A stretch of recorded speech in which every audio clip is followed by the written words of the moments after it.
Y así nosotros vivimos en maldición por el pecado de Adán y Eva.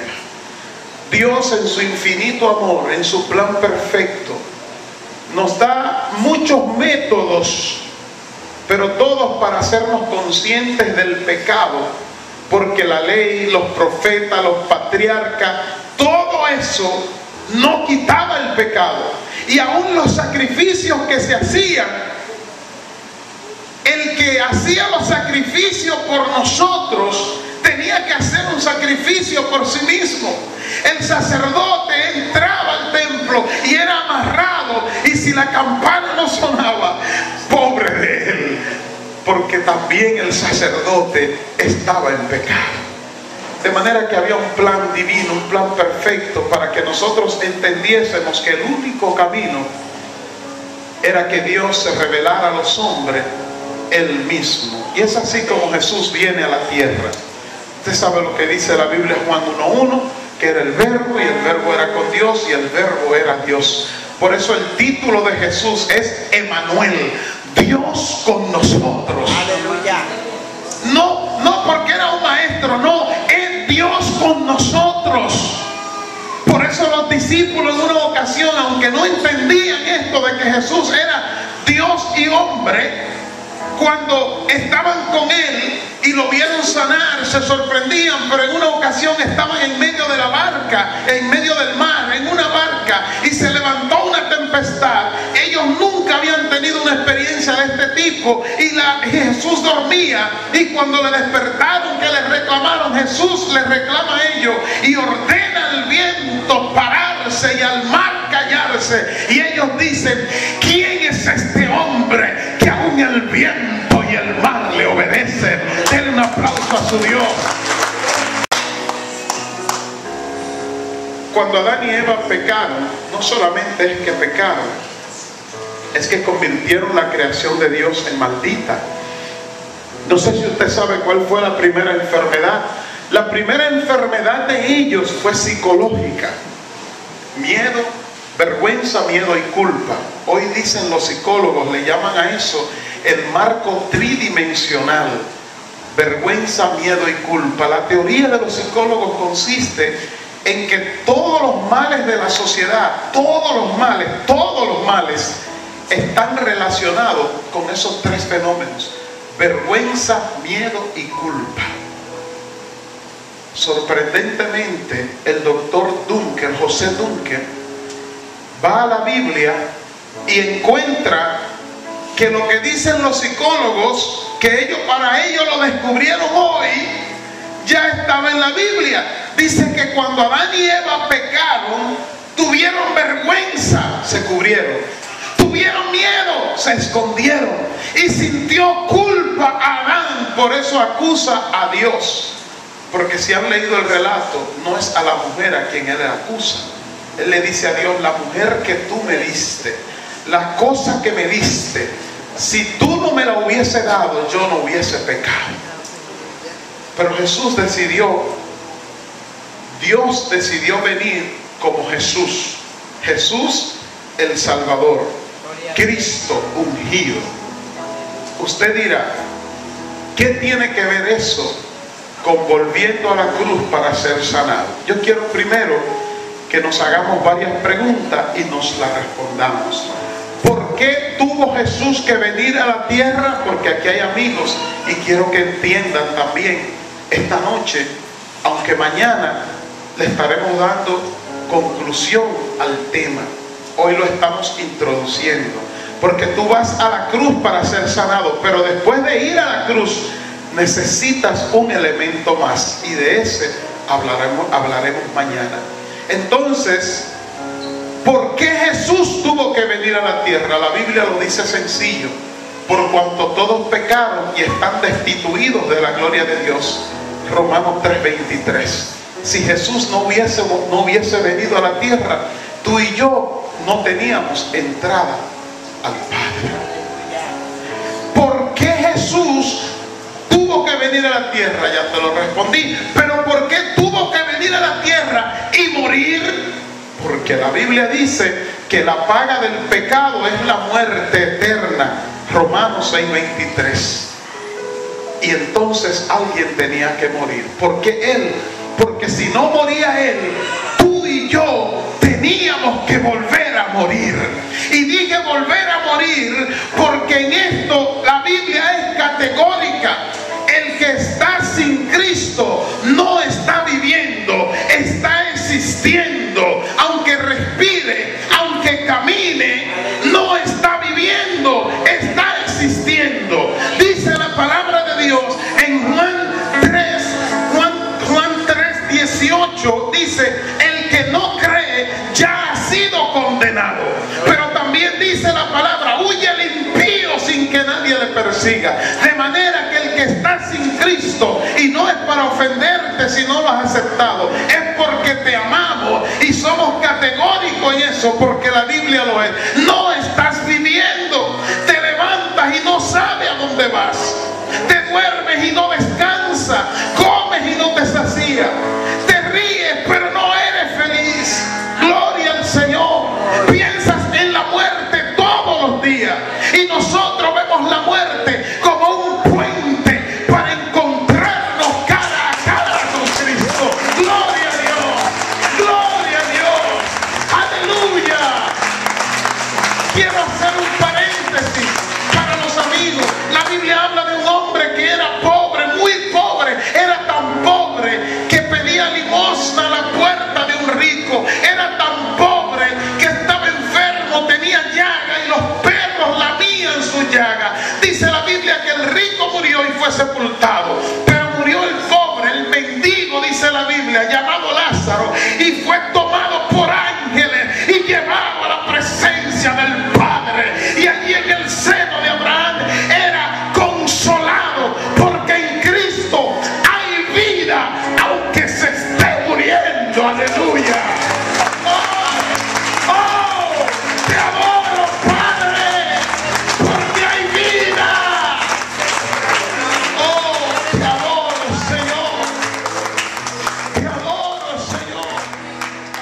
Te adoro, Señor. Juan 10:10. Satanás viene para robar, para matar y para destruir. Pero el texto sigue y dice: Jesús ha venido para darnos vida, y vida en abundancia. ¡Oh! De otra manera, ¿cómo usted se explica que un hombre amarrado de sus pies, amarrado de sus manos, custodiado por soldados, maltratado, abofeteado, listo para morir, y se pone de pie, no con la agilidad que tenía antes, ya despacio, cansado, pero mira al cielo y dice: todo lo puedo en Cristo que me fortalece? ¿De qué manera se puede explicar? Cierro el paréntesis. La última pregunta: ¿y por qué tuvo que ser en una cruz? Permítame explicarle. La cruz no era un instrumento cristiano. La cruz era un instrumento que usaban los países paganos, los pueblos paganos, para no solamente matar a una persona, sino avergonzarlo, desprestigiarlo, humillarlo. La cruz la ponían ahí, ponían a la persona y no lo mataban, lo dejaban ahí. ¿Sabe qué lo mataba? El cansancio, la burla, el sol, el hambre, la soledad, la depresión. Por si no lo sabían, dicen los psicólogos y los terapistas y los psiquiatras que la depresión es la enfermedad del siglo XX. Por si no lo sabía, mata más personas que el SIDA, mata más personas que las drogas, entérate, más personas que las guerras. Y si no, pregúntaselo a Michael Jackson, que lo tenía todo. ¿Y qué lo mató? La depresión. los romanos, que eran expertos en la maldad, adoptaron la cruz como una herramienta de castigo, como una herramienta pagana, porque ellos no eran cristianos. La cruz, por cierto, estaba estrenando esa nueva herramienta. Ustedes saben que ellos eran buenos en poner a la gente y echarlo a los fosos de los leones. Los romanos dijeron, vamos a usar eso, porque eso se ve que es bueno. Oh, pero el que muere ahí, muere, eso es lo mejor para amedrentar. Vamos a estrenarla con 3 personas. Había uno llamado Barrabás, que era el líder, y 2 que eran ayudantes de ellos. Dice la historia secular, no la Biblia, que ellos eran miembros de un partido político llamado los Zelotes, que buscaban liberarse del yugo romano. Mataban soldados romanos, y atracaban. Estaban ahí porque eran unos delincuentes. Esas cruces, 3 cruces, eran para esas personas. No podía ser para Jesús. ¿Por qué? La Biblia dice en 2 de Pedro, donde leí,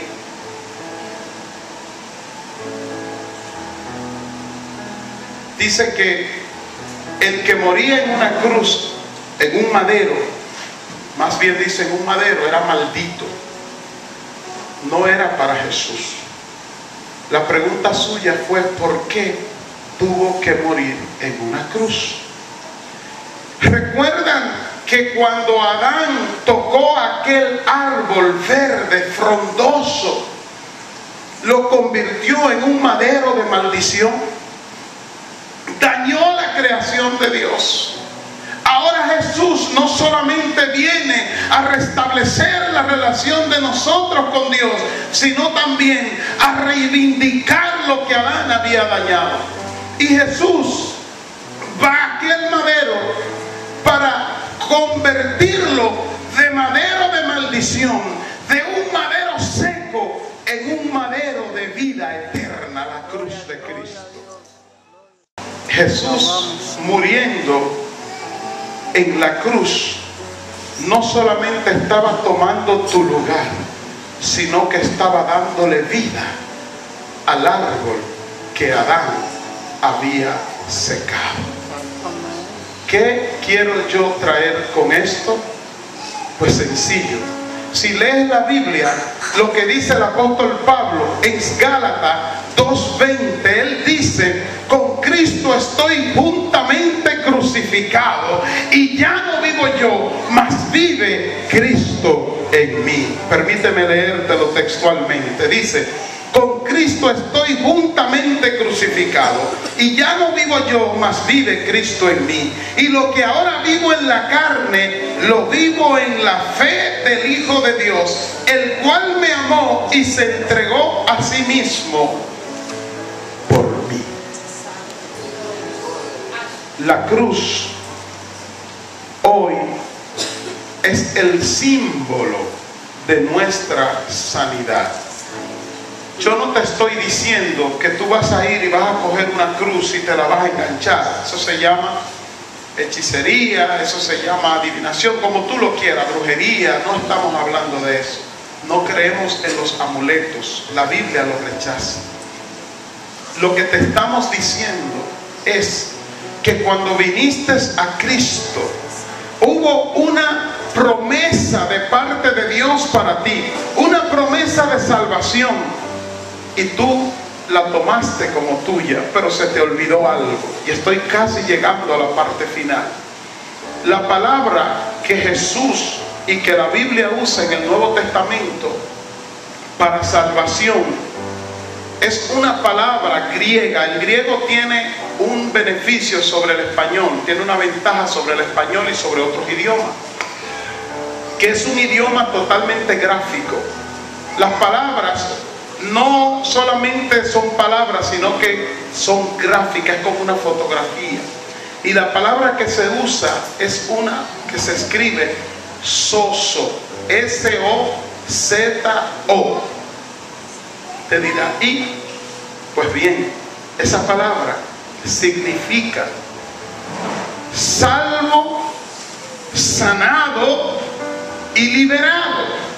Pero déjeme decirle, cuando la mujer del flujo de sangre va a Jesús y toca el manto, dice ella que ella iba a ir a buscar salvación, porque esa mujer tenía una depresión tan grande que no esperaba vivir, tocar el manto y morirse, ser apedreada o morirse. Pero Jesús le responde precisamente con esas palabras: por cuanto viniste a la cruz, eres sana, eres salva y eres libre. El mensaje consiste en que usted como creyente tiene que volver a encontrarse con Cristo en la cruz del Calvario, porque hoy nos han vendido muchos Cristos. Hay Cristos que nos prosperan, hay Cristos que nos dan carro, hay Cristos que nos dan casa, hay Cristos que dan muchas cosas. Pero el Cristo de la cruz lo único que te ofrece es sacrificio. Lo único que te ofrece es sacrificio. Por eso cuando lees la Biblia en Mateo 11:28, que Jesús dice: venid a mí los que estáis trabajados y cansados, y yo os haré descansar. Pero yo te hago una pregunta, y después que te la haga te invito a leer el texto hasta el versículo 30. Venid a mí, venid a mí. Sí, venid a mí. Pero ¿dónde? ¿Dónde estás tú para yo ir a ti? Y sigue diciendo: llevad mi yugo sobre vosotros, porque ligera es mi carga y fácil mi yugo. ¿Qué es lo que está diciendo? Ven a la cruz, encuéntrate conmigo. Ven y ten un encuentro conmigo y aprenderás el valor del sacrificio. Hay mucha gente que no pueden ser sanadas, porque Dios sabe que si lo sana no lo verá más en el templo. Dios lo sabe y Dios no lo sana. Y oramos y Dios no lo sana. Y dice el Señor, y uno le ora: Señor, ¿por qué no lo sana? Y dice: es que si lo sano del cáncer que le dio el cigarrillo, vuelve a lo mismo. Es que si lo sano de esto, vuelve a lo mismo. Tú ves que está diezmando, tú ves que está dando, es porque está enfermo. Si no lo voy a ver. Parece que había algo de cierto cuando Pablo oraba y le decía: Señor, yo he sanado tantas vidas y yo predico. Y el Señor le dijo: ay, ñeñe, si te sano te vuelves rebelde. Bástate mi gracia, porque mi poder se perfecciona en tu debilidad. Tenemos que volver a la cruz, porque en la cruz no hay carro, en la cruz no hay casa, en la cruz no hay oro, en la cruz solamente hay sacrificio. Pero cuando tú tomas el sacrificio de la cruz, es un paquete que Él te da y te dice: eres salvo, eres sano y eres libre. Nueva criatura, nueva creación, dice el texto original. Hay que volver a la cruz. Señor, si quieres sanarme del estómago, sáname. Pero si tú no me sanas, yo seguiré predicando tu palabra. Señor, yo necesito un carro, pero aunque no tenga carro, voy a ir de madrugada a los matutinos. Yo no sé cómo, pero voy a ir. Eso es lo que el Señor está diciendo. Vuelve a la cruz. En la cruz no hay lujo, en la cruz no hay televisión. Con Cristo estoy juntamente crucificado, y lo que vivo yo no lo vivo por la fe. Oh.